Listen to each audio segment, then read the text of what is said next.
Only they are ruled who do not know how to rule. पता है आपको कि केवल राज्य उन्हीं पर किया जाता है, शासन उन्हीं पे किया जाता है जो नहीं जानते कि शासन कैसे किया जाता है। आज जो मैंने शब्द लिया है और जो सेंटेंस बनाए हैं वो बहुत ज्यादा बार मुझसे पूछा गया है। आज मैं उसका उत्तर दे रहा हूं। वुड हैव हैड टू कैसे यूज होगा ये? Would have had to. तो सबसे पहले मैं इसका अर्थ बता दूं। करना पड़ा होता, अर्थात मजबूरी में कार्य करना पड़ता, लेकिन कार्य किया नहीं गया, कार्य करना पड़ जाता, ये सेंस है, कार्य करना पड़ जाता। तो वुड हैव हैड टू, कार्य नहीं किया गया, कार्य करना पड़ जाता, ये सेंस है। कार्य करना पड़ा होता, कार्य करना पड़ जाता मजबूरी में। देखिए सेंटेंस देखें अब आप।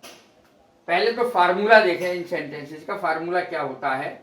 सबसे पहले सब्जेक्ट आता है जो मैंने एस से प्रदर्शित किया है। एस का अर्थ है यहाँ सब्जेक्ट। जिस जगह भी मैंने एस लिखा होगा समझ लीजिए उसका अर्थ होता है सब्जेक्ट। उसके बाद सब्जेक्ट का तो आप समझते ही होंगे, कर्ता, कार्य का करने वाला। उसके बाद वुड आएगा, WOULD। विल का पास्ट फॉर्म वुड होता है, शैल का शुड होता है, मे का माइट होता है, विल का वुड होता है। सब्जेक्ट, उसके बाद वुड, उसके बाद हैव, उसके बाद हैड, उसके बाद टू, और उसके बाद है वर्ब की फर्स्ट फॉर्म। ये पॉजिटिव सेंटेंसेस का रूल है। पॉजिटिव सेंटेंसेस, पॉजिटिव सेंटेंसेस जो होते हैं उनका रूल है ये। सबसे पहले सब्जेक्ट, उसके बाद वुड, उसके बाद हैव, उसके बाद हैड, फिर टू, और फिर वर्ब की फर्स्ट फॉर्म। अब देखें सेंटेंस कैसे बनेगा इसका। हिंदी जानिए पहले। मुझे खेलना पड़ा होता या पड़ जाता, मुझे खेलना पड़ जाता वहां, ये सेंस है। मुझे खेलना पड़ा होता, आई, फिर वुड, फिर have, had to play. I माने सब्जेक्ट यानी मैं। Would have had to play, खेलना पड़ जाता, खेलना पड़ा होता, एक ही सेंस है। I would have had to play, formula मैं पहले ही बता चुका हूं। हिंदी है इसकी, मुझे खेलना पड़ जाता या पड़ा होता, ये सेंस है। अब देखें इसके नेगेटिव सेंटेंस कैसे बनेंगे। उसका फार्मूला है, फार्मूले में ज्यादा अंतर नहीं है, केवल वुड के बाद नॉट लग जाएगा। सब्जेक्ट, सब्जेक्ट के बाद वुड, ये नेगेटिव सेंटेंसेस बनाने का फार्मूला है। सब्जेक्ट, सब्जेक्ट के बाद वुड, वुड के बाद नॉट, नॉट के बाद हैव, फिर हैड, फिर टू, फिर वर्ब की फर्स्ट फॉर्म। देखिए सेंटेंस देखें। मुझे खेलना नहीं पड़ा होता, मुझे खेलना नहीं पड़ा होता, I would not have had to play, मुझे खेलना नहीं पड़ा होता, ये सेंस है। मुझे खेलना नहीं पड़ा होता मजबूरी में, कार्य भी नहीं हुआ है, ऐसा हो जाता था, ऐसा हो सकता था, लेकिन मुझे कार्य करना नहीं पड़ा। मुझे खेलना नहीं पड़ा होता, I would not have had to play, ये सेंस है। यदि पहले सेंटेंस को देखें तो और भी सेंटेंसेस हम बना सकते हैं। पॉजिटिव वाले को दोबारा देखें। I would have had to play, मुझे खेलना पड़ गया होता, पड़ जाता, पड़ा होता। अब यदि इसको खाने की बात कर ले, I would have had to eat, मुझे खाना पड़ जाता। अगर और देखें sentence, I would have had to beat him, मुझे उसे पीटना पड़ जाता। I would have had to run, मुझे भागना पड़ जाता। इस प्रकार का सेंटेंस, भागा नहीं है, भागना पड़ जाता। I would have had to run, मुझे भागना पड़ जाता, मुझे पीटना पड़ जाता। इसमें भी आप एक चीज बढ़ा सकते हैं, मुझे क्रिकेट खेलना पड़ जाता। I would have had to play cricket, तो इसके बाद प्ले के बाद क्रिकेट लगा देंगे, इतना ही फर्क। मुझे क्रिकेट खेलना पड़ जाता, I would have had to play cricket. इस प्रकार से ये सेंटेंस बन जाएगा। ये सब पॉजिटिव है। अभी मैंने नेगेटिव भी बताए थे, नेगेटिव को दोबारा सुन लीजिए। Subject would not have had to और वर्ब की फर्स्ट फॉर्म। V1 जहां मैंने लिखा है V1, तो इसका अर्थ है वर्ब की first form.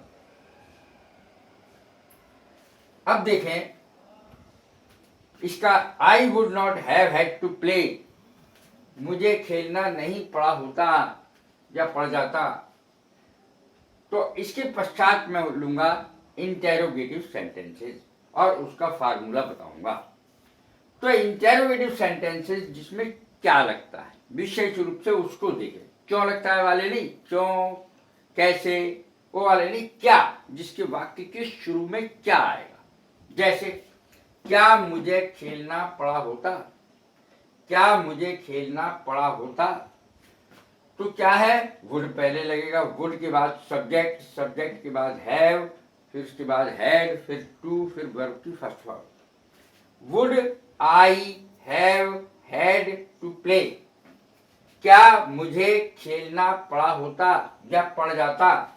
Would I have had, ध्यान रखें हैव के बाद हैड आ रहा है, हैव हैड टू प्ले, सभी में हैव के बाद हैड आएगा।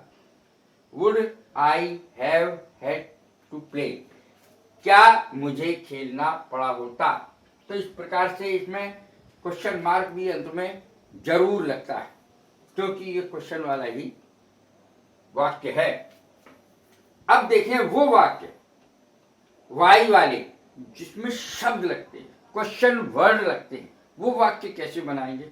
बहुत सरल है। सबसे पहले देखें फार्मूला। अगर वाक्य में क्यों लगाएंगे, मुझे क्यों खेलना पड़ा होता, क्यों लगाएंगे, तो उसकी अंग्रेजी किस प्रकार से बनेगी। वाई वुड, वाई वुड, उसके बाद सब्जेक्ट, उसके बाद हैव, उसके बाद हैड, फिर उसके बाद टू, फिर वर्ब की फर्स्ट फॉर्म। वर्ब की फर्स्ट फॉर्म कॉमन है, क्योंकि टू के साथ जो इन्फिनेटिव होता है उसके साथ टू आता है, वर्ब की फर्स्ट फॉर्म ही लगती है इन्फिनेटिव में। कभी भी सेकंड फॉर्म और थर्ड फॉर्म नहीं लगती टू के साथ, टू के एकदम बाद। मुझे क्यों खेलना पड़ा होता, ये सेंटेंस को देखें। Why would I have had to play, मुझे क्यों खेलना पड़ा होता। Why would I have had to play, मुझे क्यों खेलना पड़ा होता। चाहे तो इसके आगे आप किसी भी खेल का नाम लिख सकते हैं, जैसे फुटबॉल है, क्रिकेट है, मुझे क्यों क्रिकेट खेलना पड़ा होता। Why would I have had to play cricket. और यदि यही फुटबॉल हो, जैसे मुझे क्यों खेलना पड़ा होता, मुझे फुटबॉल क्यों खेलना पड़ा होता। Why would I have had to play football. इस तरीके से हम इन सेंटेंसेस को बनाते हैं। अब देखें इसको मैंने किस चीज का यूज किया है। वुड का यूज किया है इसमें, जो विल की सेकंड फॉर्म यानी पास्ट फॉर्म है। वुड, उसके बाद हैव, उसके बाद हैड, उसके बाद टू।